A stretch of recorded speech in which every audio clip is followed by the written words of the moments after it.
architect provide a balanced perspective to the facts. We respect the administration's decision to suspend operations in the impacted area until more facts come to light.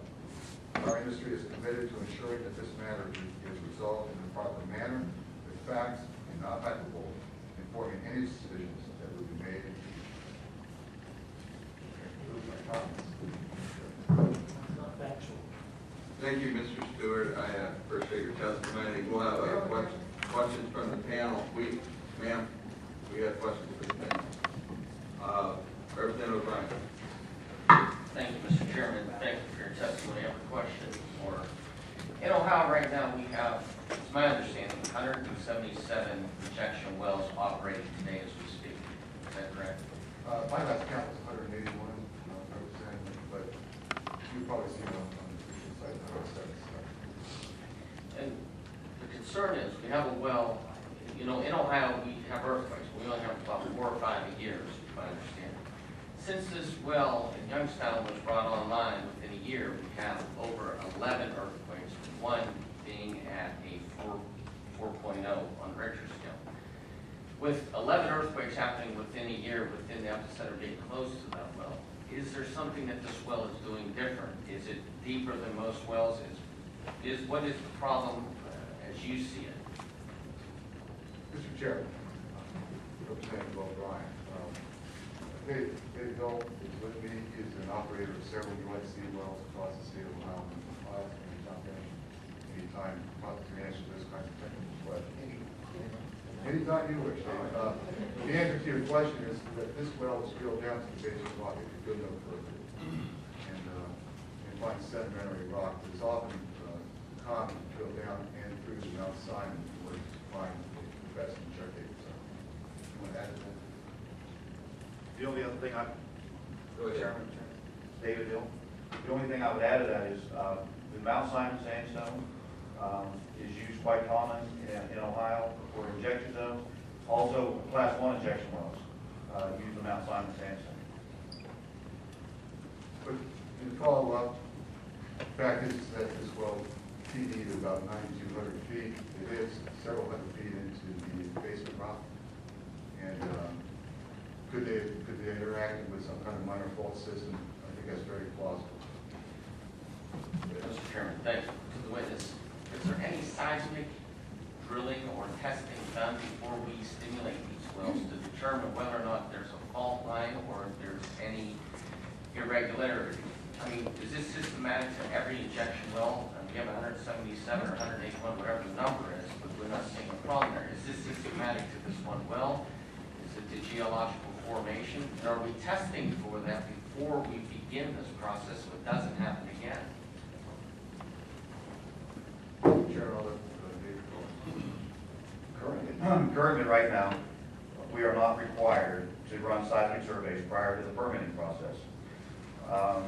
And as I understand it, there are, and I may stand corrected, someone else has a different, but right now, no states in the United States require seismic surveys prior to the siting of a Class 2 injection well. So seismic surveys is an exploratory technique to try to find structure, try to find oil and gas traps. It's like a sonogram of a baby, and in this case, the baby is not early. But that being said, don't you think that if we're looking for a fault line before we drill into one, because that would be a very big concern of ours and our constituents, is check before we drill and do the seismic testing so we know what's down there before we do it, because if we just drill and we don't know what's there, we could have more earthquakes than what we had.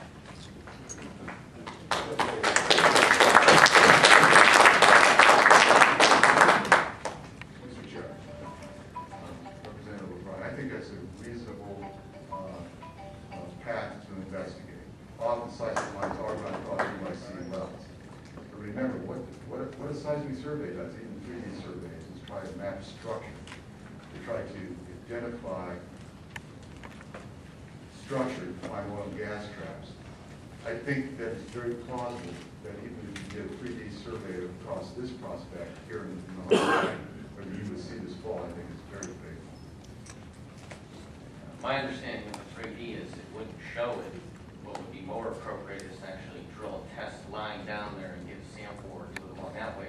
my understanding of 3D probably would not have showed up any fault line of what was occurring or may have occurred here in Youngstown. Seismic testing is done on the surface of the earth. You don't go down into the water to do seismic survey. It's done, it's sound technology. It's surface of the earth. Senator? Thank you, Mr. Chairman. Oh, I'm sorry, go ahead. Any comment there? The only comment I would make to that is a 3D seismic survey can cover a large area. And again, Tom is correct. The surveys are taken on the surface of the earth. We're sending sound waves through when they're bouncing back, and we get an image. Going to your point about should we likely drill a physical hole in the ground to see if we encounter that fracture, the chances of actually maybe encountering a fracture are minuscule. And if we're going to look for these things, I think running a seismic survey would be much more advantageous than as opposed to drilling a hole in the ground to looking for it. I think we're more likely to find those features. Again, we're drilling a hole in the ground, we're just sampling that particular column. And a seismic survey would cover a larger area. The hole in the ground gives you a sample of what's happening in the ground formation in an 8-inch area. You have to excuse my ignorance. I didn't know a core sample might be more. It would show you that. I knew 3D, I'm talking about 3D might not show it as well. No, core sampling is the process of going down to that 8-inch, generally an 8-inch hole that reaches down to 2 feet. It starts as big as 15, but 8-inch is the length and breadth of the production stream of the well. When you core it, you're actually lifting out that 8-inch plug. It's not going to show you the fault. Big seismic surveys, you go and you look at them, and I have, and you see some major faults. And we have mapped major faults all around Ohio. In this event, it would be my opinion, sir, that if we wanted to duplicate what happened on the North Star well, we would never get there. Because this is a very minor fault system that slipped. It was near failure anyway.